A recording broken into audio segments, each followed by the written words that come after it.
Hello and welcome to Missed Checkpoints, the Video Game Book Club podcast. Today we're discussing Celeste. I'm your host Marcus, and joining me today as always are the homies. First off, we have Trevor. What's going on? Next we have Greg. What's up? And last but not least, we have the homie Tim, who's guest on this episode. What's up, Tim? Oh, what's going on? I guess let's start with you, Tim. Tell us a little bit about yourself and why you decided to answer the call and be on this episode for this game. So, my name is Timothy Sharp, avid gamer, I guess. The reason why I want to get on this episode, like, Celeste was definitely on my radar games I wanted to play, and as soon as this year, I think the game was free on Games for Gold, I was like, let me scoop it up. And then Greg here was like, yeah, it's definitely one of our games next on the list. I was like, yo, let your boy hop on. let me get on here. Let me play some Celeste. So it was definitely my excuse to actually sit down and play the game. Well, we appreciate you taking the time out to hop on with us and talk about this game. And this will be something that we're trying to do more in the future since we have an empty seat. So we'll try to maybe have some rotating guests in, maybe contribute and talk about some game that they're really interested in playing. So thanks again. This is the second game, Greg's second game for the month of April. We're a little late getting to it, but we're here, and I'm going to kick it to Greg so he can introduce the game. All right. So the second game that I picked for my games was Celeste, and the reason why I picked it was I heard a good bit about this during a lot of the Game of the Year stuff going on, and just kind of never got around to playing it. And I mean, for the most part, I didn't even really know what the game was. I just kind of kept hearing it pop up in a lot of discussions. So I was like, okay, I'm going to go ahead and check it out. So Celeste is a platforming game in which players control a character named Madeline. While she trudges through various obstacles in her way on this mountain called Celeste. Madeline is equipped with a few skills at her disposal, with the ability to double jump and climb walls for a limited amount of time. She does get a few other abilities in the game as well later on.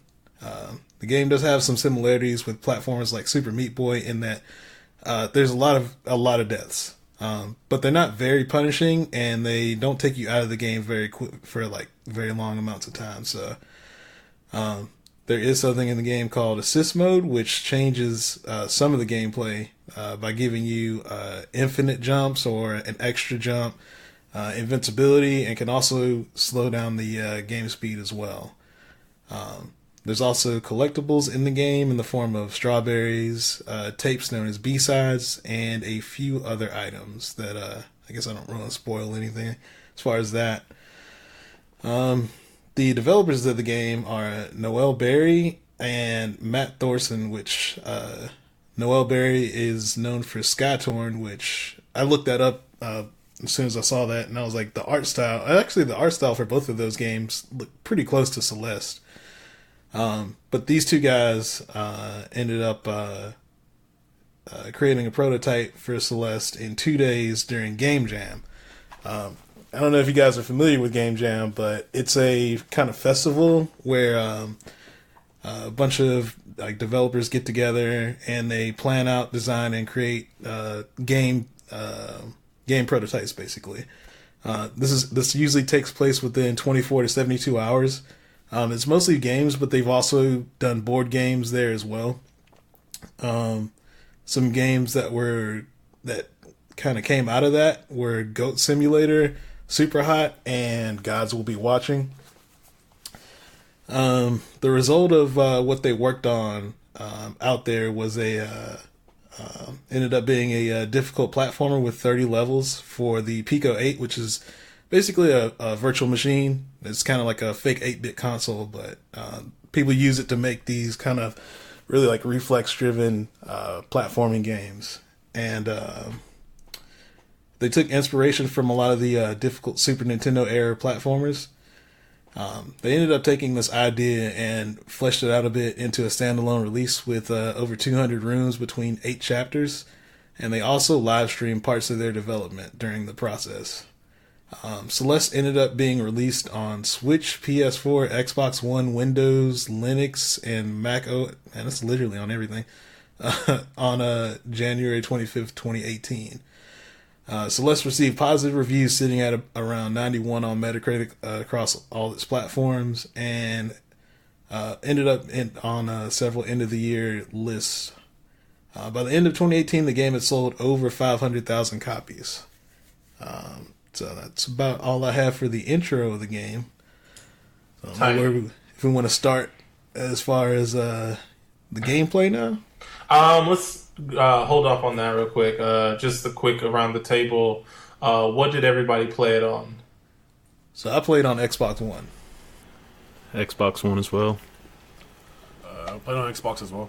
I played it on Switch. Okay, and then I guess before we get too far into it, what is everybody's background with platformers? And I'll kick it to you first, Trevor. Man, that's a difficult question. I mean, I've pretty much played a lot of platformers, especially indie platformers. Probably something similar to Celeste that I've played, of course. I played Super Meat Boy. The GOAT. I'm trying to think of some other ones. Y'all gotta put some respect on Explosion Man. Is it? Yeah, Explosion Explosion Man. Any of the Raymans? Or, yeah, I've played. I guess Cuphead counts, right? Kind of sort. That's more like Boss Rush, I guess. Yeah. As far as difficult games go. Well, I was about to say Ori and the Blind Forest, but it's not necessarily... That's kind of close to this, I guess. Maybe the gameplay, but not necessarily the game style. Yeah. Okay. So it's a genre you're familiar with? I'm assuming it's just a genre that you enjoy, and do you gravitate to platformers, or not necessarily platformers that are like known to be difficult? The Massacre. Yeah. Gotcha. I usually just pick them up just because they look cool. Like, I look at the art style mostly, especially if they're like indies. But I don't just go seeking out difficult platformer games. Like, there was one. What was it, like 1,000 Spikes or something like that? I Want to Be the Guy? I know what you're talking about. Oh, 1,001 Spikes. Yeah. I think I tried playing that a while back, and stuff like that. It's those can be a little aggressive at times. Gotcha. What about you, Tim? What's your background with platformers, and what are some of the standout ones? So for me, I guess I'm gonna be cheesy and be like mostly like the Nintendo platformers, so like Little Kirby, Donkey Kong, yeah, the GOAT. Yeah. But I also play like some of the indie platformers as well, like Super Meat Boy. What's the one with the time where you like can reverse? Oh, Braid. That was my joint. Yeah, Braid. It's like a puzzle. Hang on. You're gonna put some respect on Braid. Braid is awesome. I mean, do y'all guys count like Limbo and Inside and Splunky and Fez too? Maybe Spelunky. I'll count. But I don't know. That's kind of like, because that's more of a roguelike, I guess. Sure. What else? But yeah, I mean, Celeste definitely reminds me more of Super Meat. Interesting. Yeah. Okay. And what about you, Greg? What's your background? Other than playing like all the old school ones, I mean, I don't play a ton of like indie platformers, but I mean, I did play Super Meat Boy. Played that. I didn't finish it, but I did beat Explosion Man. That was probably like one of my favorite XBLA games. It's good. It's alright. It's good. I'm trying to think of something recent. I know I had played something recent, but I'm drawing a blank right now. But I'm familiar enough with the genre, I guess. Gotcha. And obviously, likewise, that's basically I grew up on platformers, Donkey Kong, and like what they said, the old games. But even like, I really, really like some of the ones we didn't hit on. In Plus was probably like one of my favorite platformers. on the original or the Xbox 360, and then that was good. the letter V 6 times. V. I really dug that game, and that I get a lot of vibes from N Plus and that game V. And then obviously I'm a huge Super Meat Boy fan, so there's a through line between those games and this game for sure. I guess let's talk about the gameplay for this game. So you were saying, Greg, there was like basically a super simple tool set at your disposal. Yeah, it's like what you have there's you run, you move, and you have a jump, and you have like an air dash basically. Yeah, 8-way air dash pretty much. And you can jump off. You can wall jump. You can cling to walls and climb up and down. But it's like he said, it's limited. So you have it's a unseen stamina kind of meter going on in the background. So like if you climb too much, your character starts to flash red, and they'll slowly start sliding down. And then I guess the simple mechanic or whatever is when you get one air dash in the air, and once you hit the ground or land, then you refresh that air dash. And so there are that's pretty much it. There's no like attack. There's no enemies that you have to deal with. It's just pure straight up platforming. And it's a pretty straightforward game. There's how many worlds is there? Chapters? Is there like 7, 8? 7 or 8, I think. Yeah, it's like 8. 7. No, there's 8 because the core too. Yeah. So but I guess the core is extra, right? Like I have no idea. Like it's blurred for me. Yeah. Yeah, you go through each chapter and they have like a theme to it, just like any other platformer. And so like the first one is the old site, which is like a mining area. The next is a Celestial Resort, which is a hotel. And like each of them have a theme, and they introduce a new gameplay mechanic that greatly alters how you play the game. Is there any ones that stood out for you guys, or was there anything that like you felt was hard to grasp with this game? I don't know if there was things that were hard to. There's definitely hard parts to this. Like I think the difficulty ramps up like in the second half of the game, but nothing that I think I struggled with too much. I'm trying to think if there was anything that maybe outside of there's like a couple sections on the last like on chapter 7 where I was like, all right, bro, I might have to turn on this infinite dash because. Oh my god! Oh my. Okay, wait. One more. Let me interject one more thing. One more thing. Did everybody beat this, right? Yeah. Yeah.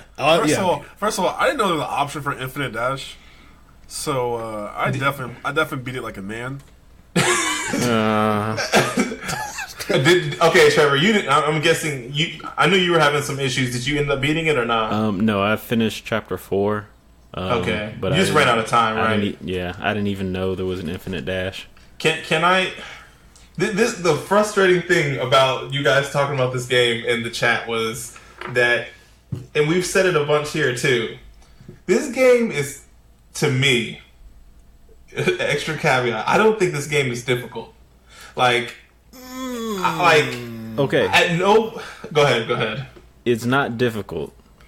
It is frustrating, but it is not difficult. Because to me, the beauty in this game is like, this is how all good platformers should be. Is you don't die through like every time you die, it's your fault. You don't get. There's nothing cheap about how you die. It's user error only.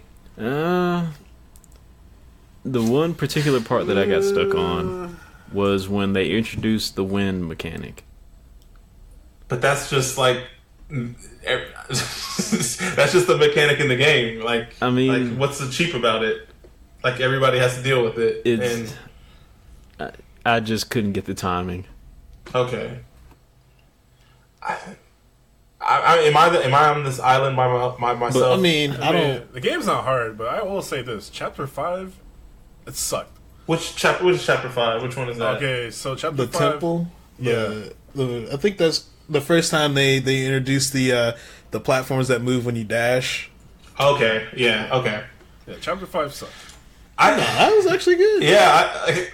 I think. I mean, I don't mean it sucked like it's like bad level design. I'm just like it sucked because I'm not gonna lie. That's the one I definitely struggle with the most. So for me, I don't remember which chapter it is. I want to say it was chapter. Maybe it was. What was the chapter that you had the little ball that you could control while you were in it? Chapter 5. Okay. Well, no, there's one before that. Okay, It's the green. You have the green ones and the red ones. The ones the yellow ones, the ones where you stay in and you can move it around. Well, those are in. I want to say they're in 5 and 6. Okay, because Oh, you talking about the feather? yeah.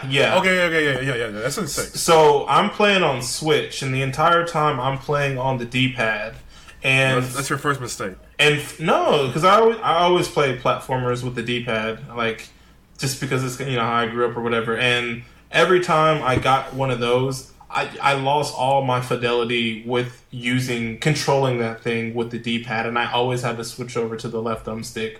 And that was really, like, I set out to, I wanted to play a game of ours. I've been trying to, do a Switch game for us, but Trevor doesn't have one yet.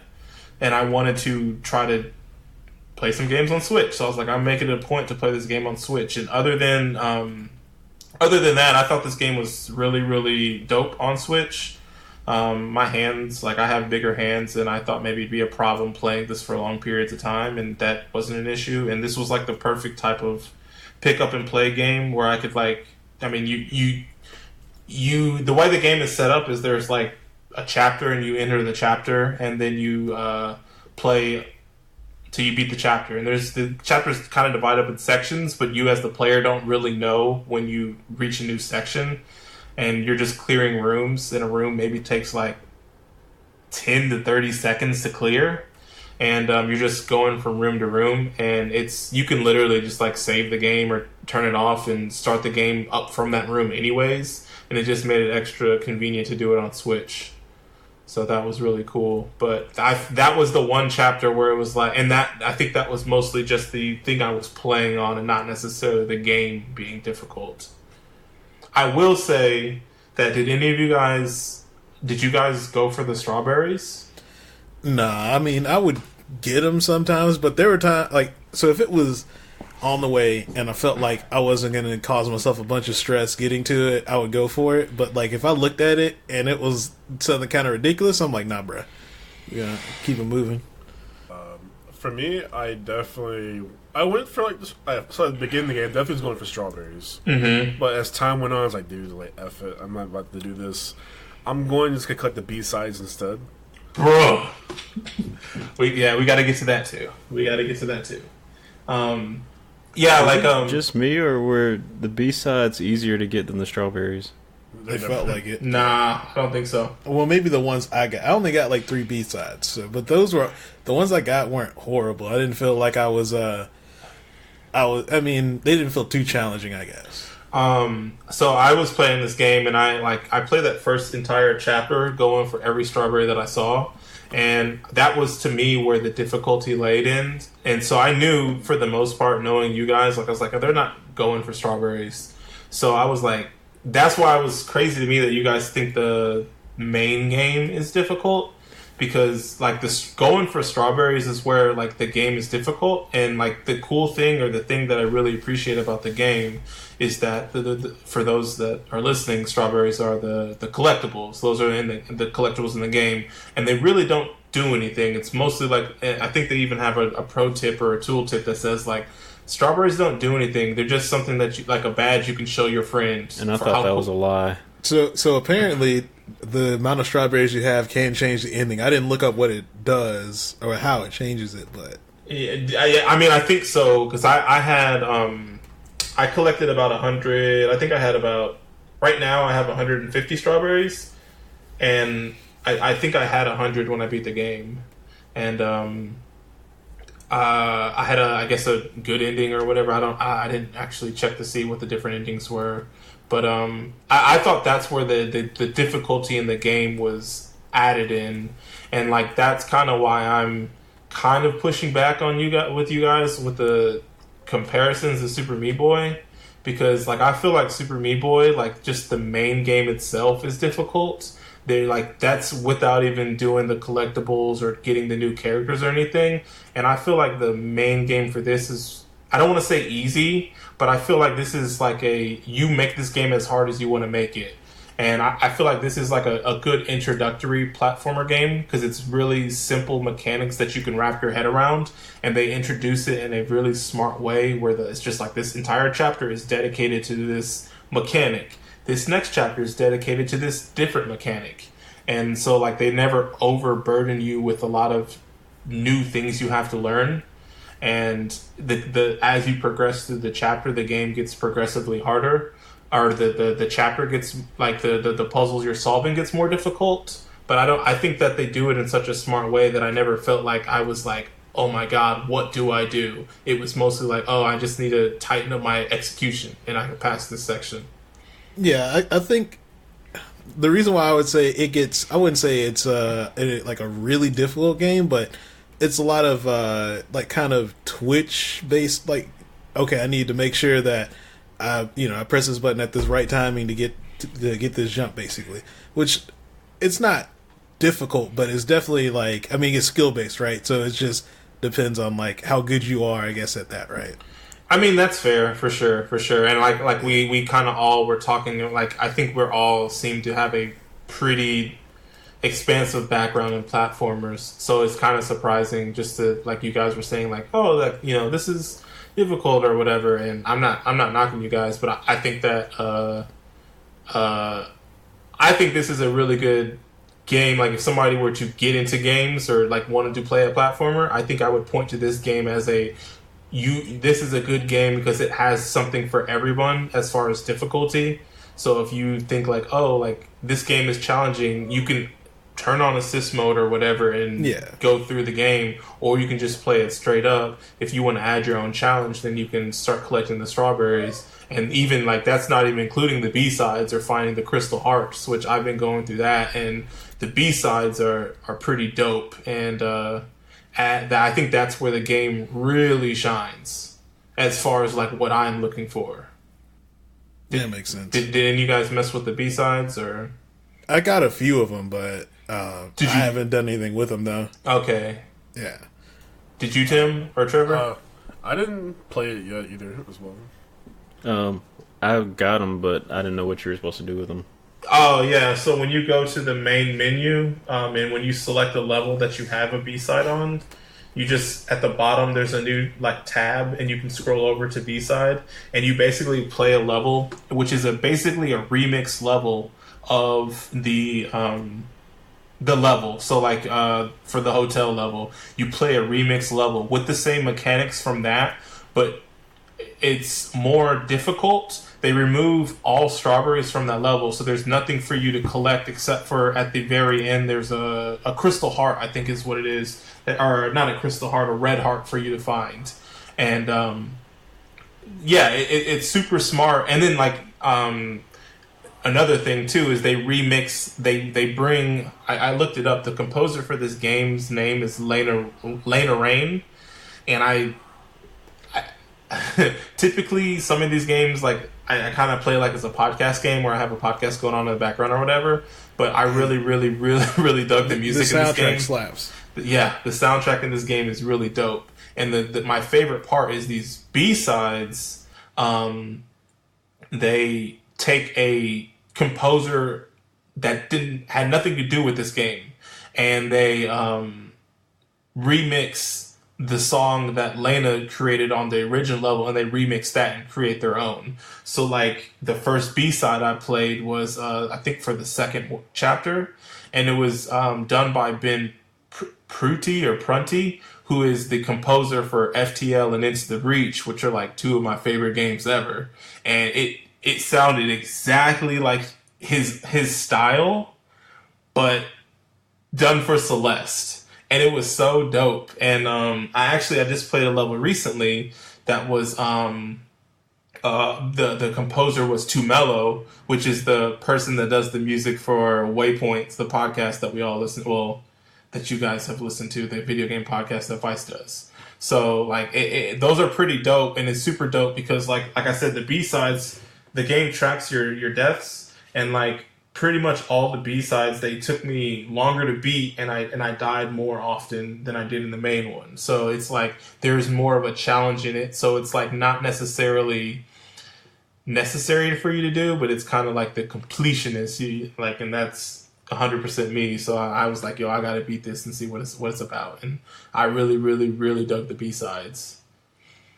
And I feel like those definitely are more akin to what we were talking about with the Super Meat Boy level of difficulty, I guess. Feel you. What else you guys got? I guess you did ask us what everybody's favorite section is. Yeah, definitely. What was your favorite section? Probably either the hotel, which I think was chapter 3 or 4. So the hotel, chapter 7, or chapter 6. I really did like chapter 6 a lot. That was the one that didn't have any strawberries, right? No, there were strawberries in that. There was one world. 6 that introduces the fish looking enemy or whatever. Oh yeah. So I think that's the first time that they even. So the one thing that I liked about that was that's the first time in the game where there's like an actual threat, right? Other than is it the hotel? When the guy's chasing you. Oh yeah. You're right. Yeah. No, I thought the fish was chapter 5. Was it? Yeah, it was chapter 5. Hold on. Let me. The mirror temple. Yeah, because like they introduced the enemy by you controlling, and that's so sick. Yeah, that was really cool. I thought, and give you an idea how to pretty much fight them as you went on through the game. Yeah, level. Yeah, like you basically have this grainy dream, and you're like dreaming yourself as this fish, and you're controlling it, and you're playing as the fish. And then you're like, oh, this is what whatever. And then you get to this point, then it flashes or switches back, and then now you're being chased to the fish. And it's a super smart way to like show you how to deal with this thing that's chasing you. Yeah, and then like you can also use the fish to like like the bricks or like the walls, whatever, to like, destroy those walls. Like you're trying to fight it as well. Like unlock, like I know, like I think it's like a point in level where you had to unlock like a door. And like only way if you unlock the door is like get the fish to go to the top of like the ceiling, just destroy the brick up there, so you can get like the key to open it. Yeah, the reason why I knew it was 5 because I hate it. I hate it 5. I had just played the B side of that, or I just unlocked the B side of that, so I had been playing through it to try to. And yeah, that was one of those interesting. That was the dark chapter, or the chapter where you had to light all those torches and stuff. Yeah. I didn't really like that. I guess some other things worth mentioning are I guess Trevor, what was your favorite chapter of the ones you played? It would definitely have to be the hotel. Okay. I think the way they kind of segmented it. And after I realized, because I thought I had gotten stuck on one level, where you get to the part where the hotel is cluttered. You have books, laundry, and boxes everywhere. And at one point in the level, you have to go into different sections. And once you complete that section, it cleans up or clears out some of the books. Another section cleans out the laundry. And then the last section cleans out the boxes. Well, depending on which order you do them in, you might be, I guess, hurting yourself because you might get rid of something that would help you, complete that particular section. Like if there's a platform in the middle of the room that can help you reach a higher point faster. Then it'll be more beneficial to do them in that order. So I don't know, it was pretty cool. After I realized kind of what happened and why it seemed like I had missed something. Did you guys did any of you guys find the retro machine on the hotel chapter? Yeah, I found it. Yeah, I did. That was like one of my favorite parts. Did you beat it? Did you play?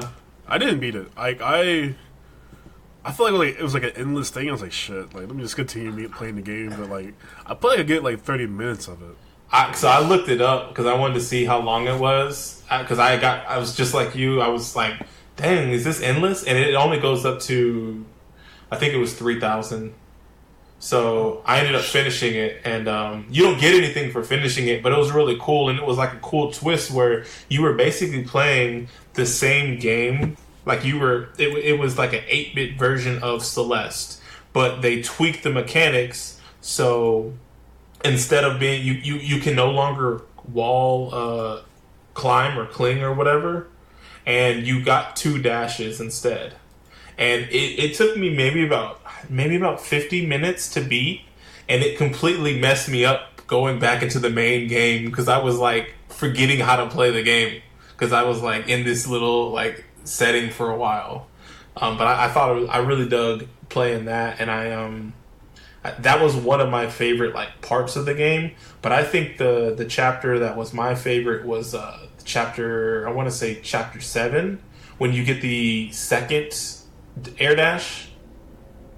Yeah. That I really dug that, and like story wise, it was pretty interesting too. I know we haven't really touched on the story, and we can kind of. Do you guys want to talk about the story or?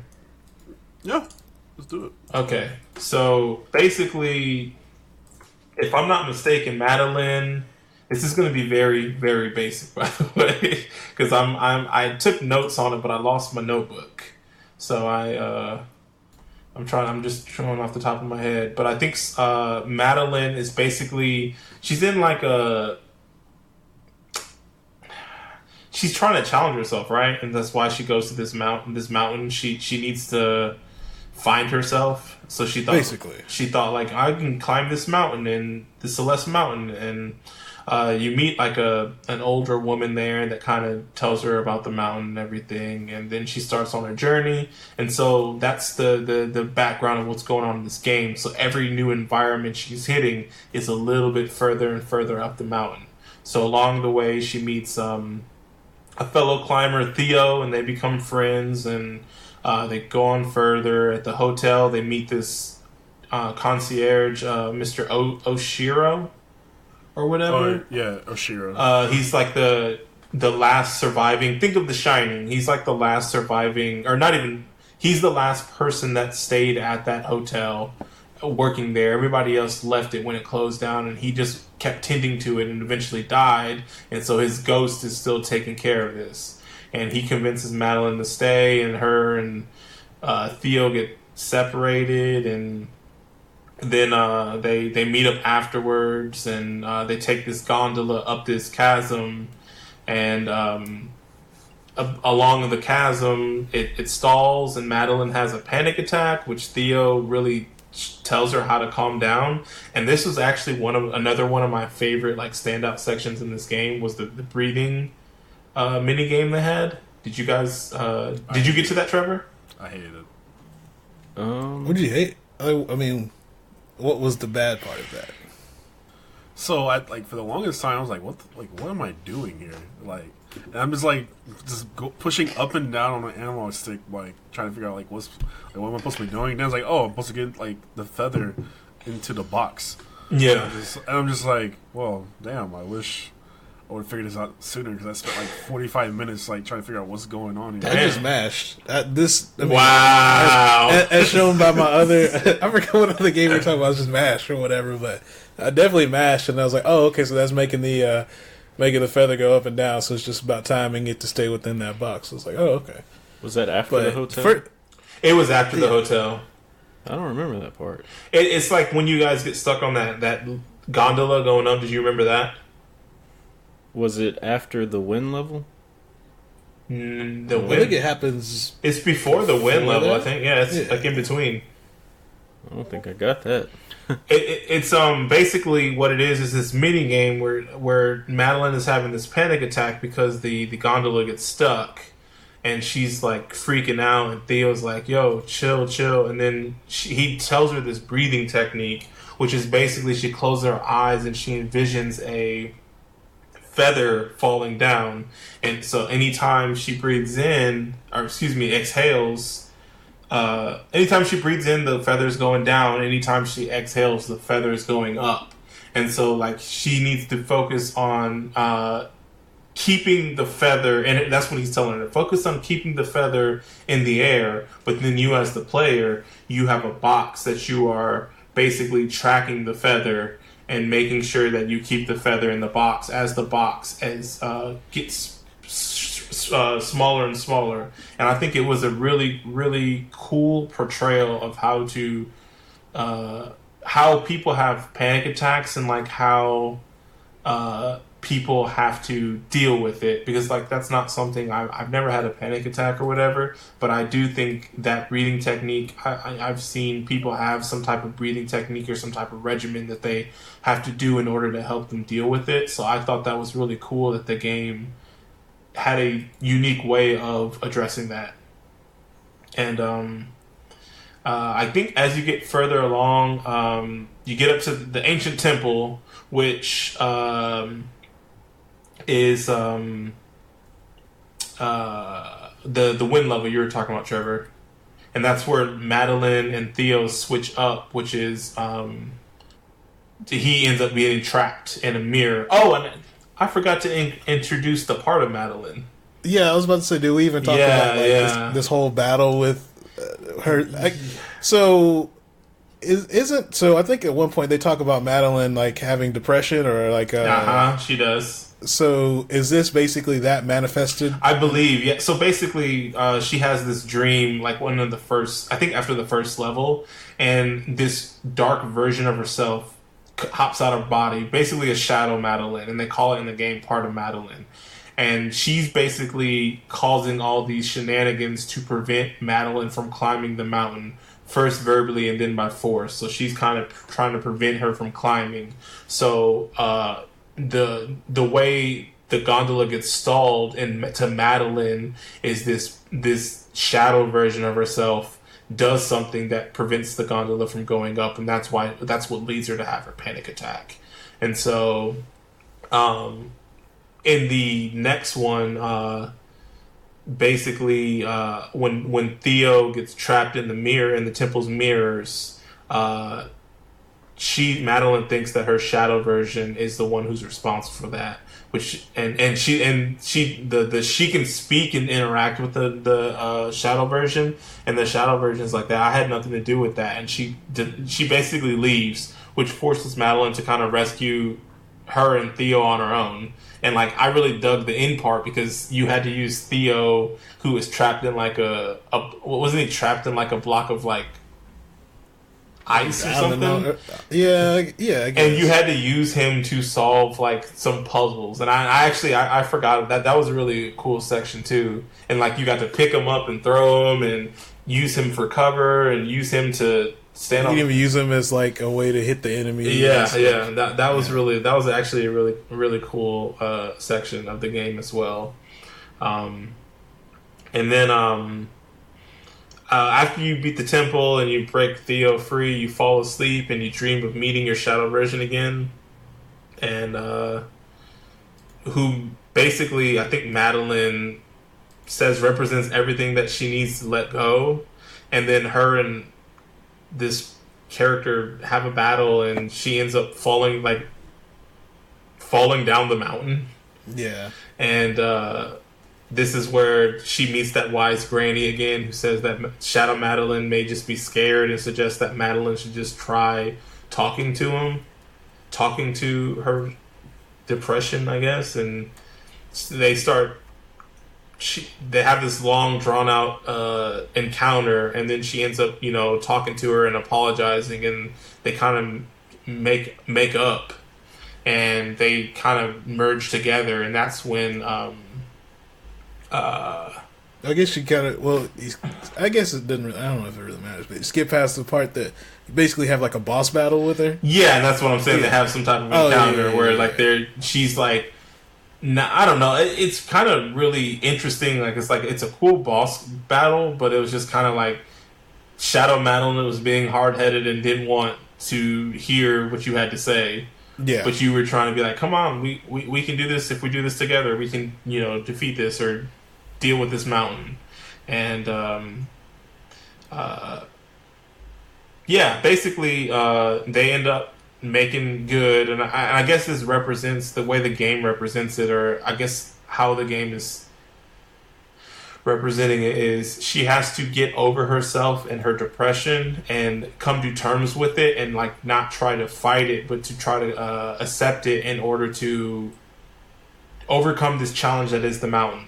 Because I think the whole reason she goes to Celeste Mountain in the first place is because she's having this depression in herself, and she is having all these insecurities in her life and everything, so she tries to go away and have some type of challenge that she can actually accomplish.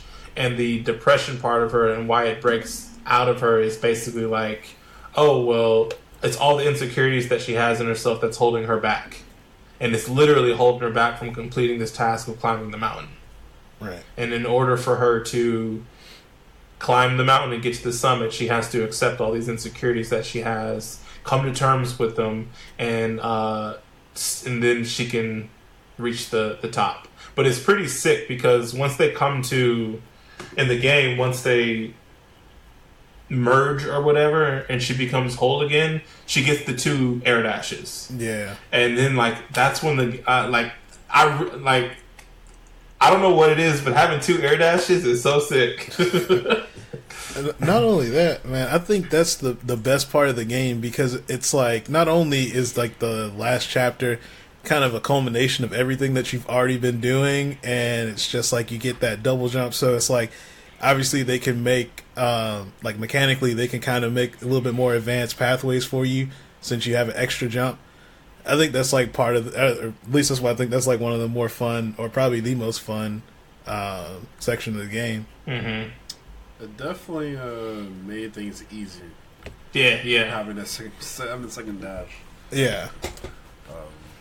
I think with that last part, I guess chapter 7, that was probably maybe my second favorite thing about playing the levels. Mm-hmm. Was just that, just going through everything you went through before, especially going through chapter 5, and I think it was fun. And then that last part when you're getting up to the top of the summit, I think that was probably the hardest part of that. Oh my god, yes! Because there was this one part where you had it was so narrow, the hole I had to go through, where I had to dash through that and jump over then up, right? Yeah, I'm just I'm really? Come on. I forgot about that, and the cool I have a couple things to say, but the interesting part about that is that's the only part of the game where they number the sections. So know you're getting closer and closer to the end, and it's oh, they're teasing me. I'm 6 screens away. Why is it so difficult right now? But it's so I really did dig that, and I had a note on my phone because I think this is what it said in the game too, or my interpretation was she was thinking initially, Madeline was thinking the part of me was a bad version of herself. She didn't even see it as a different, she just saw these are a bad version of me, but I have a part of me isn't a reflection of Madeline, but a paranoid, cruel, controlling version of Madeline, and she needs to leave it behind in her path to self-discovery, which is essentially what she did. She came to terms with it, and she was able to overcome it, and they were able to get stronger together. She became a stronger person at the end when she accepted her flaws and for what they were. But then the cool thing, kind of what we were talking about earlier, the bonus is at the end of the game, a year later, you receive a letter from the granny, and which she invites you to return to the mountain and to investigate this new area, and that is that 8th chapter that they have that I don't know if any of you guys have played, because you need in order to get to it, you need to have a certain amount of harps, which are these one-off collectible things in each level, kind of like the B-sides. No, I didn't get to it, but I do kind of want to go back and I think I'm gonna try and. Well worth it. I think I only got one heart. So I beat the game, and I think maybe I only had one heart, and I had maybe about 3 B-sides, and like I said, I beat the game, and I really dug it, so I was like, I want to play this more, because, I mean, we still had like a week before we were going to record this, so I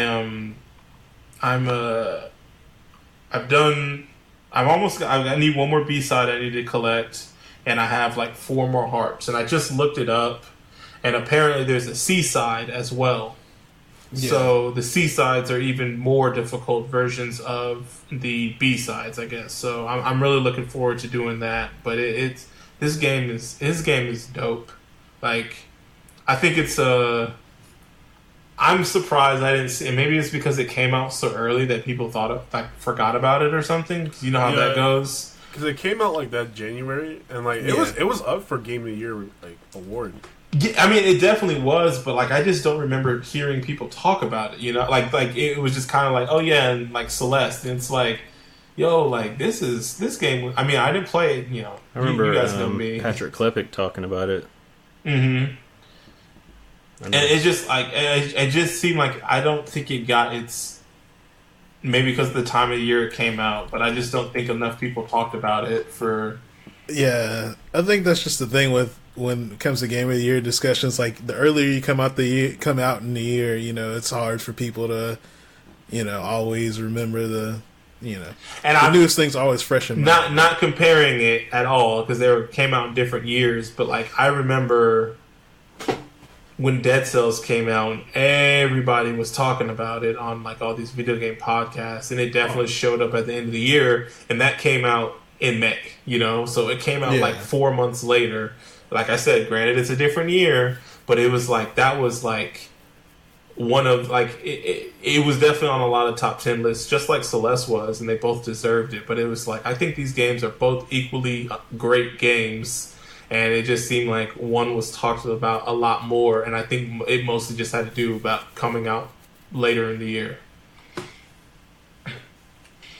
Okay. Do we have any other things that we need to talk about, or anything anybody else wants to bring up or mention about the game? So, go ahead, Tim. Oh, my bad. Did anyone collect the golden gems at all? There are like these golden gems throughout the game. I only collected one. That was during like chapter 7. I don't even think I got any, to be honest. Yeah, because like I don't know if you might notice, like sometimes like in the levels, there's like little broken like little like parts in the walls. And you can break through them, and it'll take you to like another section of like the levels.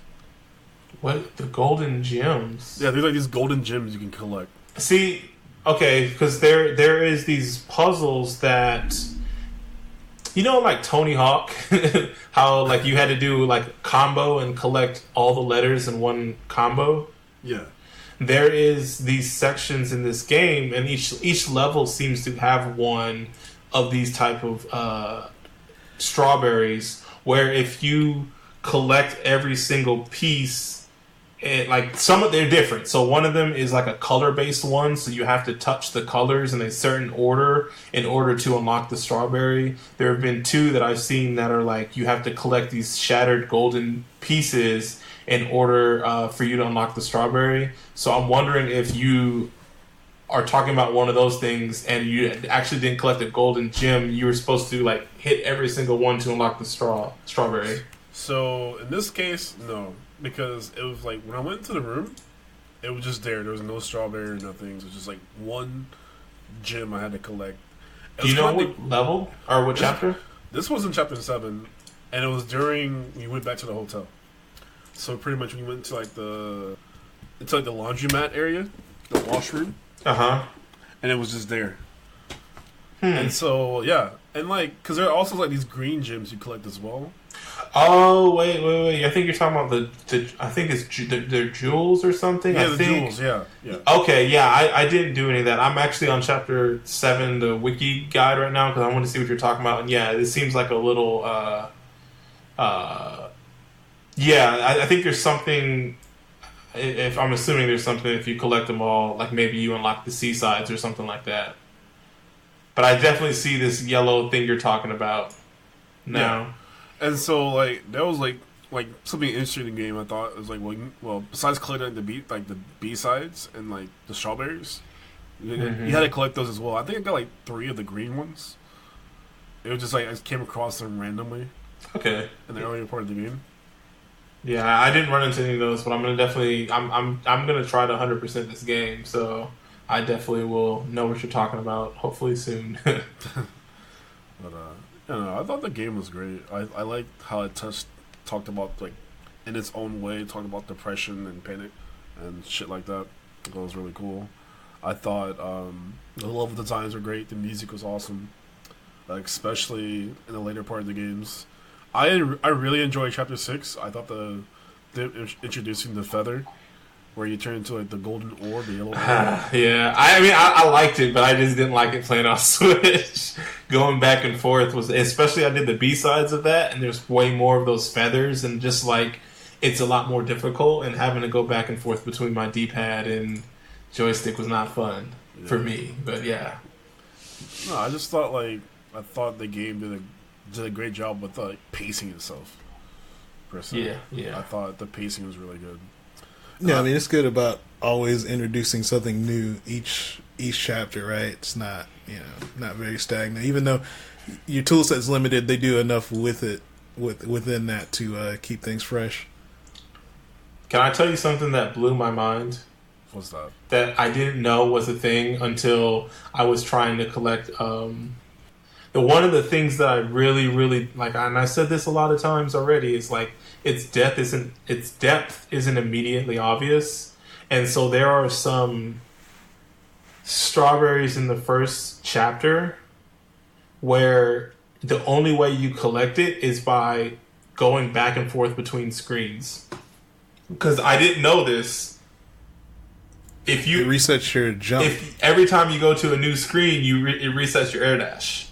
Yeah. So you can't use your air dash to collect the strawberry. You have to literally not dash at all to get like some. Oh no, not the feathered ones. Never mind. Yeah. We didn't even talk about those, but yeah, they're like you could literally. So like there is one where you basically to get this strawberry. It's like imagine you're looking at the plane that you're on, and like way up in the top left, it's like 4 screens up to the top left is a strawberry.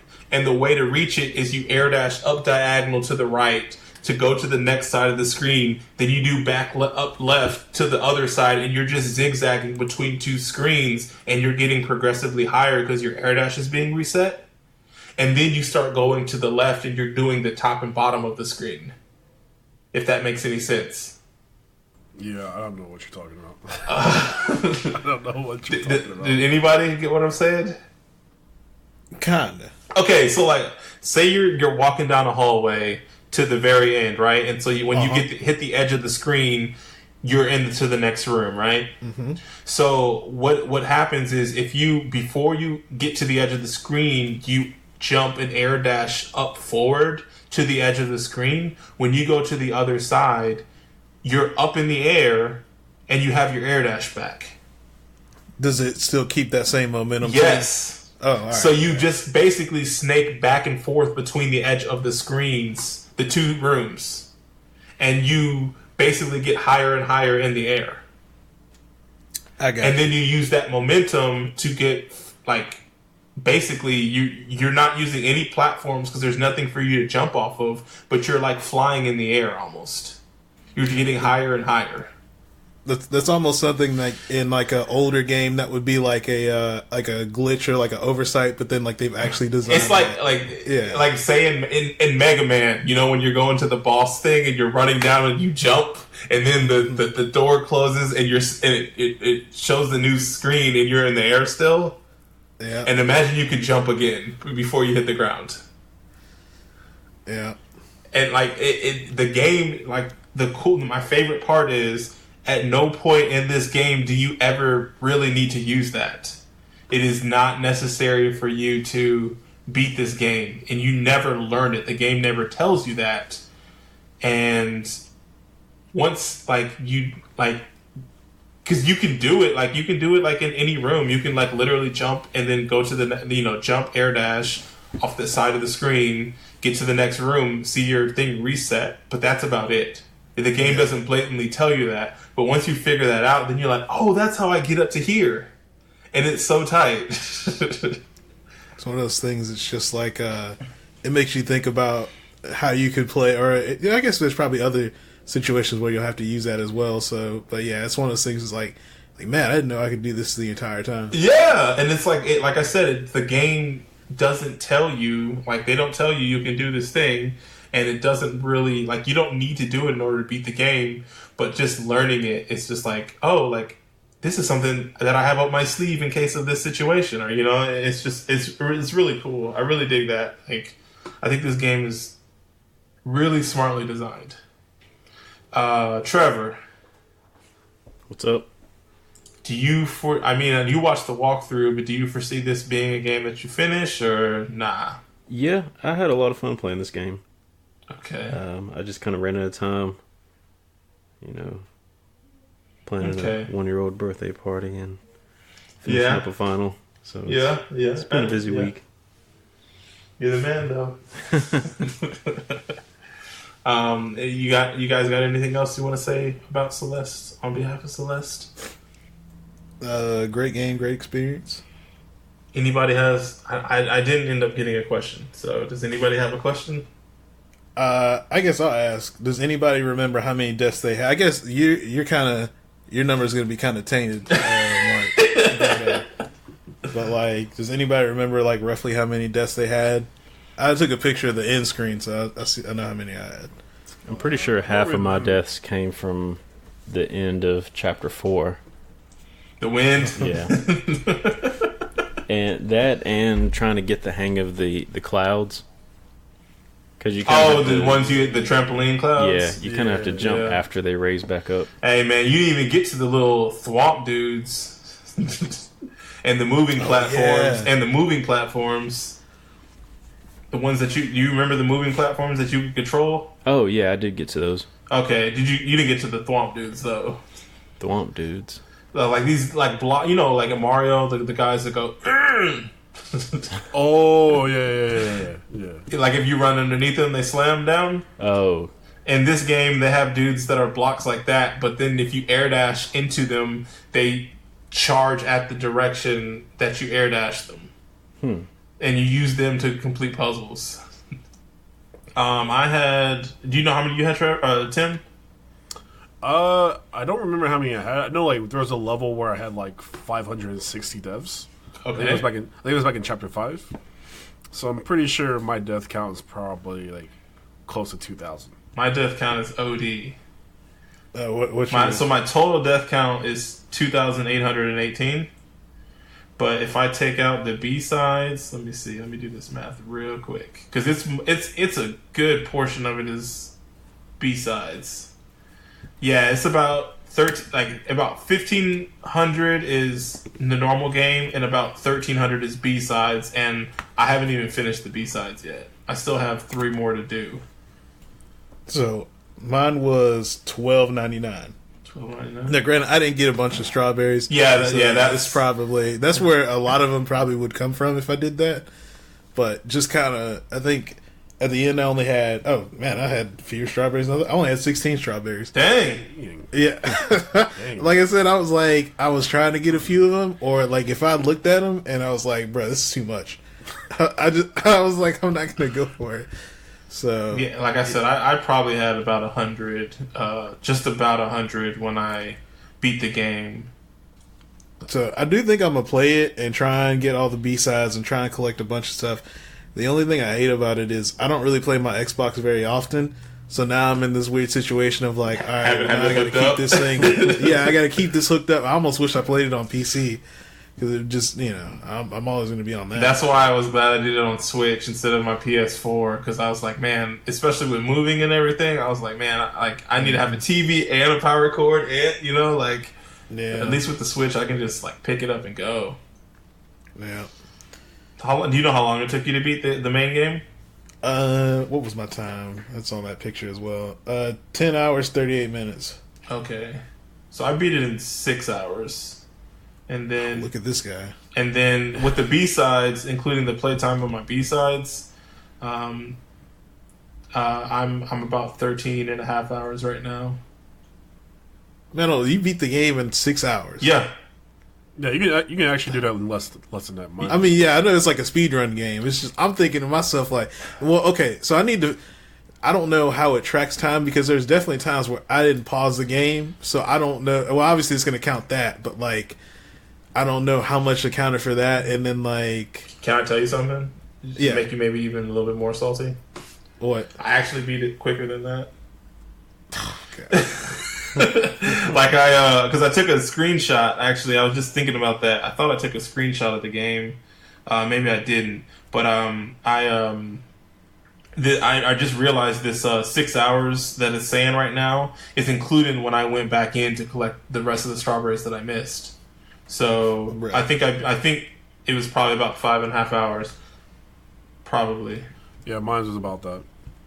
Like I said, man, It must. I don't think okay, this so game is that difficult. Like, the granted, there was because a majority of it I played during the weekend, and like I got 2 kids, so it's there's times where like I stop in the middle of it, so I don't know. Maybe I forgot to pause. And you know what? Like, I didn't even think about that because that's probably the same thing with Trevor. And like, you guys just have more responsibilities than me, man. You know, it's okay.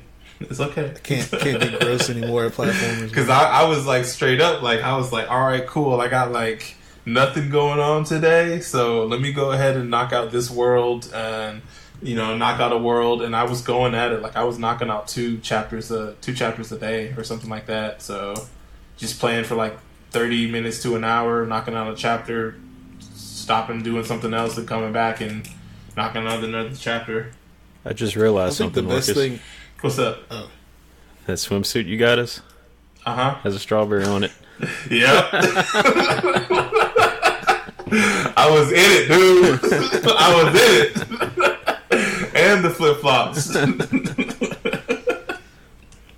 think the best thing about the game, as far as like, I mean, for people, I guess if you really got a bunch of stuff going on, it's like you can just save and it just picks up at the same screen, right? Oh yeah. So it's like it's a super easy pick up and play game. Like even as much as like if you get frustrated by something, and you're just like, all right, I'm gonna just save and just come back to this like 10 minutes later, 20 minutes or whatever, and just come back. Like, Definitely, and that was one of the things where I was like, I really, really like playing this on Switch was amazing because it was literally like one of those things where I wouldn't even, I don't power off my Switch or whatever. I just put it on sleep, put it on the dock or whatever. So it's like cool, like, oh, we're about to go somewhere. Cool, I'm gonna start this game up and play for a little bit. Oh, time to go. Just put it on sleep mode and then go do whatever we gotta do, come back, I can pick it back up, and I'm literally like already the game lets you pick up from the room you're in, but even having it on Switch, I don't even gotta worry about booting anything up. It's literally just turn on the Switch and I'm back in the action. Yeah. Yeah, it's pretty good. Yeah. Alright, well I think that's I think we're in a good spot. I think overall, like I guess everybody dug this game. Yeah. One more thing though. Okay. What did everybody name their character? What did everybody name their Madeline? Oh, I didn't even name her. Whatever the default was, I guess it's her name. You know what? Hold up. I told Tim what the name. Oh shit! I forgot what I even told Tim to name her. I was definitely streaming the game. What did I tell you to name her? You told me to name her Dick. I think it's either Dick or Dyke. I can't remember. I think it was Dick. Dick. But it was like DHICK or something like that. Yeah. No, I would say like 99% of the time I put a custom name in, but for whatever reason I didn't do it this time, so I was just the default name. Wow, you guys are yeah. I didn't want to think about anything, man. That was like too much work. Oh wow! It wasn't too much work to name my character. Well, I mean, it was been stream chat, so obviously I'm just going to be a degenerate. But I see. I will say this is probably. I'm looking at the games we play. This is my favorite game we played this year. Man, I thought you. Hold on. I thought you were about to say ever. Oh no! This is. Hey, if I'm being honest, If I'm being honest, It's a top 5. It's his top 5. Okay. How many have we played this year? You mean name them? Well, I was going to look them up, but if you want to. Doom, Psychonauts, Grim Fandango, Hellblade, Celeste. Yeah, I could see that being. I mean, Doom was a banger, but this is good. Celeste is a banger. It's a banger. Well, let me know when you guys decide to play Guacamelee. I think Guacamelee 2. And I'm in there. All right. Well, like I said, man, we appreciate you coming on. We're gonna have to do this again. It was good having another person in. Having the 4 people. So I think we'll wrap it up with Celeste. It's a short, Greg. Yeah, this might be the short. We haven't stopped recording yet. Yeah, you're right. I don't want to jinx it. Where can people find you at, Trevor? You can find me on the internet at Lyric Unsung. All right, where can people find you at, Greg? You can hit me up on Twitter at Boombox Hero. Facebook is the same, Boombox Hero. And on Twitch at twitch.tv/xdrdmagnegrox. You can find me on Instagram at Marq Dizzle, and you can find me on Facebook and Twitter at Potato Salad. And where can people find you at, Tim? You can find me on Twitter at 4htim, or you can find me on Twitch at twitch.tv/4h_Tim. Yeah. What you stream? What you normally stream? I normally stream Street Fighter 5, some various fighting games, but I have no problem if I'm ever invited again, I'll stream the games that we will eventually talk about. All right, cool. Well, this was fun. I guess with that, we're Missed Checkpoints, and we're out. Peace.